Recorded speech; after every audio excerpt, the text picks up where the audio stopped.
শুরু করিতেছি মহান আল্লাহর নামে, যিনি পরম করুণাময় এবং অত্যন্ত দয়ালু।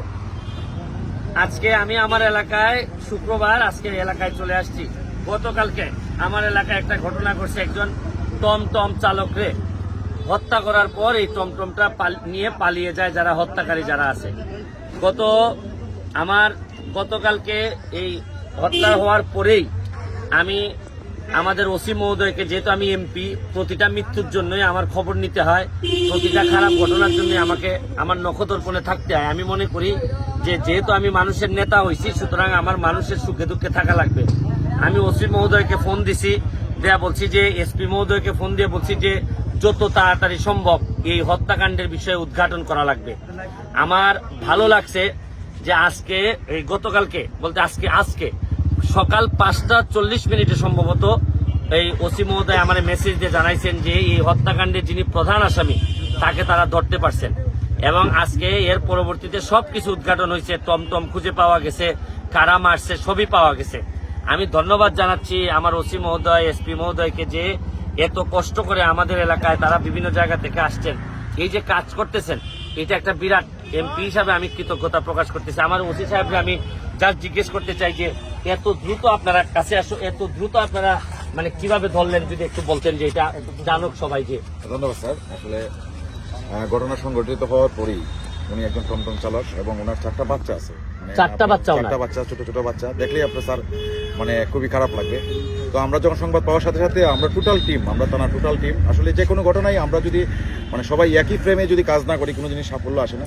আমাদের মাননীয় ডিআইজি স্যার, এসপি স্যার এবং আপনার স্যার ইন্সপায়ার, আপনাদের সবার নির্দেশনা মোতাবেক স্যার আমরা প্রযুক্তি এবং আমাদের গোয়েন্দা সোর্সের মাধ্যমে আমরা এই প্রধান যে ঘাতক, ওর নাম রামিম, ওর বয়স আবার বেশি না, খুব মানে 21 হবে, তাকে আমরা গ্রেপ্তার করে সক্ষম হই এবং তার ঘটনায় সম্পূর্ণ সে মোটামুটি আমাদের কাছে যে তথ্য দিছে এবং সত্যের সাথে সামঞ্জস্য রেখে আমরা এবং তার দেওয়া তথ্য ভিত্তিতে আজকে সকালে আমরা ওই যে টমটম বিক্রির টাকাটাও উদ্ধার করতে পেরেছি, 30,000 টাকা, এবং ঘটনায় ব্যবহৃত 3টি অস্ত্র আমরা উদ্ধার করতে পারছি। আপনারা মোটামুটি 12 ঘন্টার মধ্যে তো মোটামুটি 12 ঘন্টার ভিতরে আমরা। আপনি বলতে চান যে সবাই আমরা পরিবারের মতো কাজ করলে এইগুলা বেশি সহজ হয়। আমি ধন্যবাদ জানাচ্ছি। আমি সিলেটের আমাদের মাননীয় ডিআইজি মহোদয়কে ধন্যবাদ জানাচ্ছি, হবিগঞ্জের এসপি মহোদয় আমাদের আক্তার সাহেবকে ধন্যবাদ জানাচ্ছি, আমাদের ওসি হিল্লুল রায়, উনি অত্যন্ত ভালো কাজ করতেছেন। শুনেন, রাজনৈতিকভাবে খুব বেশি প্রভাব না দিলে সাধারণত কোনো অপরাধ পুলিশ পারে না, এরকম কোনো জিনিস নাই।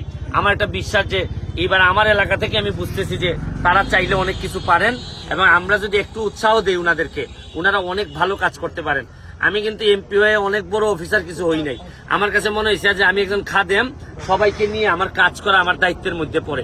এবং আপনি দেখেন, ডিপার্টমেন্টের পুলিশ বলেন বা যে কোনো প্রশাসনের লোক কোনো অন্যায় করলে যেভাবে আমরা কথা বলি, উনারা যখন ভালো কাজ করেন তাও আমাদের কথা বলা আমাদের দায়িত্বের মধ্যে পড়ে। আর আমি আমার মাধবপুর সোনারঘাটের মানুষকে একটা কথা বলতে চাই, প্লিজ কোনো ধরনের অন্যায় করবেন না। এই ধরনের হত্যাকাণ্ড আমাদের এলাকাকে আরো বেশি বিব্রত করে। আমাদেরকে আমরা যে কষ্ট করে দিনে দিনে একটু একটু করে আমরা ইজ্জত সম্মান বাড়ানোর চেষ্টা করতেছি, এগুলা থেকে আমাদেরকে নিচের দিকে ধাবিত করে। আপনারা প্লিজ করবেন না, আমাকে কিছু সময় দেন, আমরা সুন্দর একটা সমাজ ব্যবস্থা চালু করতে চাই। আবার মাদকের ব্যাপারে আরেকটা কথা বলতে চাই, মাদক থেকে বেরোয় আসতে হবে। আমাদের পুলিশ ডিপার্টমেন্ট এবং বিভিন্ন ডিপার্টমেন্ট কাজ করতেছেন, আপনারা বিকল্প পেশায় চলে যান, প্লিজ সমাজটারে নষ্ট করবেন না। আজকের মতো বিদায় নিচ্ছি, ভালো থাকবেন, সুস্থ থাকবেন। Thank you.